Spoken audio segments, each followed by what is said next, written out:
Hello everyone, চলে আসছি আরেকটি নতুন ভিডিও নিয়ে। তো আজকে আমি সকালে আমার ফেভারিট নাস্তা করছি। এটা হচ্ছে আলু ভাজি করে দেন সেটাকে ডিম স্ক্র্যাম্বল করে মিক্সড। আমার এটা অনেক পছন্দের একটা নাস্তা। সাথে একটু গাজর কুচি দিয়েছিলাম আর সাথে হচ্ছে লাল আটার রুটি। তারপরে দুপুরে লাঞ্চে ছিল আজকে সাদা ভাত, সাথে হচ্ছে রুই মাছ ভেজে, সেটা শীতের সবজি ফুলকপি, শিম, নতুন আলু, টমেটো দিয়ে সুন্দর করে পাতলা ঝোল। এটা আমার অনেক ফেভারিট। এটা হচ্ছে উইন্টারের খুব মজার একটা খাবার।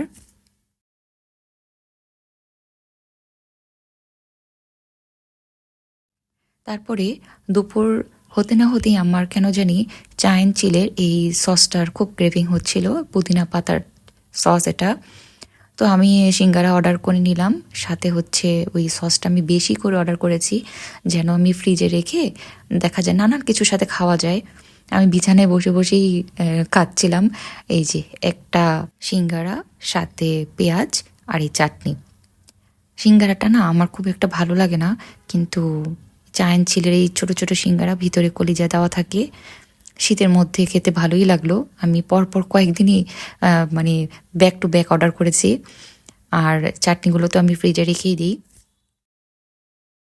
আমি সাধারণত বডিতে বডি লোশনটা ইউজ করি না। আমার কাছে বডি বাটার বা বডি ক্রিম বেশি পছন্দ। বডি বাটার হচ্ছে বডি শপের বডি বাটারটা বেশি জোস। আর এটা আমি ইউজ করেছিলাম বডি ক্রিম। এটা হচ্ছে থাইল্যান্ডের একটা প্রোডাক্ট, খুবই ভালো, বাট আমি এটা খুঁজে আর পাচ্ছি না। আর এক্সবিসির এটা হচ্ছে ভিটামিন ই বডি ক্রিমটা আমি ব্যবহার করেছিলাম, ওটা খুবই ভালো ছিল। এবার হচ্ছে অলিভ অয়েলটা দিয়ে দেখলাম উইন্টারে কেমন কাজে দেয় দেখি। বডি বাটার বা বডি ক্রিম ব্যবহার করলে না স্কিনটা অনেক ব্রাইট একটা টেক্সচার আসে, যেটা লোশনে হয় না।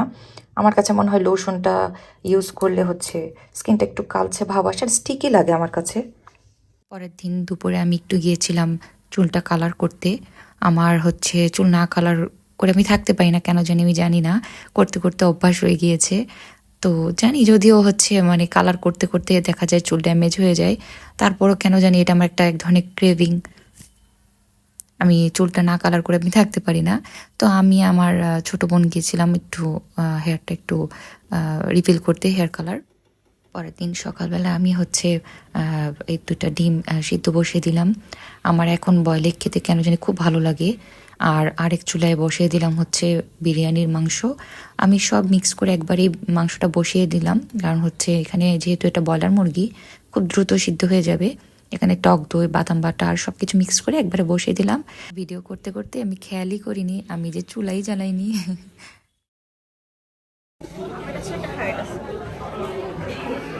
হাতটাকে ভেঙে দাও।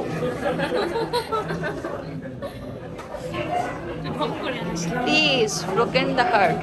এটা ব্রোকেন দ্য হার্ট। ও আচ্ছা না ব্রোকিং দ্য হার্ট বলো বলো, ঠিক বলো, কি হবে?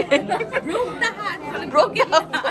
আচ্ছা breaking the heart breaking the heart ভেঙে ফেললাম আমি তোমার আচ্ছা জন্য ভাববা আমার জন্য এটা জি না এটা কি করে দিব না আমি একটু আমাদের তাকাইছে। দেখো কি সুন্দর গুলগুলা মজা কেমন টেস্ট? অনেক বছর ধরে খাই মাঝখানে কোয়ালিটি ড্রপ করছিল এখন আবার কোয়ালিটি তাই আমরা বিকালবেলায় একটু আপন কফি হাউসে গিয়েছিলাম কফি খেতে, বাট কফিটা একদম ঠান্ডা আমাকে দিয়েছে। তারপরের দিন হচ্ছে আমি একটা পার্সেল পাই, একটা ভেলভেটের ড্রেস অর্ডার করেছিলাম। তো আমি একটু ভয়ে ভয়ে ছিলাম যে অনলাইনে অর্ডার করা জিনিস একদম যেটা চাচ্ছি সেটা পাবো কি না, কিন্তু না, আমার এত পছন্দ হয়েছে ড্রেসটা। যে দাম, সেই দামের তুলনায় ড্রেসটা আমার অনেক পছন্দ হয়েছে। আমি ভেলভেটের ড্রেস ছোটোবেলায় পরেছিলাম, তো অনেক দিন পরা হয় না, ভাবলাম একটা ড্রেস অর্ডার করি এবার উইন্টারে। আমার খুব ভালো লেগেছে ড্রেসটা, মানে দাম অনুযায়ী। এটা বিভা স্টাইল থেকে নেওয়া, ব্ল্যাকের মধ্যে গোল্ডেন কাজ তো এমনি আমার খুব ফেভারিট। আর তার মধ্যে একদম কাজগুলো একদম পিটানো ছিল পুরা। দেখো কি নাইস ড্রেসটা। আমি একদম যেরকম মাপ দিয়েছি, যেরকম বলেছি ঠিক সেভাবে দিয়েছে, আর সাথে একটা আমাকে ব্যাগও গিফট করেছে। তোমাকে গিফট করলাম এটা। এই শুনেছে ওকে হ্যাঁ এটা কার? পরে তোমারে মনে করবো তো এটা একসাথে তুমি ধরো, দেখো দেখাই, ধরো এবার ধরো। বাই ওয়ান গেট দিতে পারবে ওই যে তো আজ আমাকে কোনো কিনতে হবে না একসাথে দুইজন। ঠিক আছে কি আনছো আমার জন্য পুরান ঢাকা থেকে? বের করো ভাই করো। নান্না বিরিয়ানি পুরান ঢাকার অরিজিনাল নান্না বিরিয়ানি এক্সেলেন্ট বিরিয়ানি। আগের মতো কিন্তু নাই তবে, না, তাই না? আগের মতো taste। আগের মতো টেস্টটা নাই।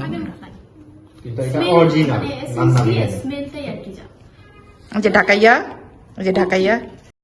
বিকালবেলা একটু পাকোড়া বানালাম। শীতকালে আমি সব সবজি কেটে ওগুলোকে একটু সেদ্ধ করে ডিম আর হচ্ছে ময়দা দিয়ে একটা পাকোড়া বানাই। পাকোড়াটা কিন্তু অনেক মজা হয়। আর এই যে সেই সসটা, যেই সসটা আমি চাইনচিল থেকে এনে রেখেছিলাম, আমি পাকোড়া দিয়ে ঝাল ঝাল এই সসটা খুবই এনজয় করে খেয়েছি।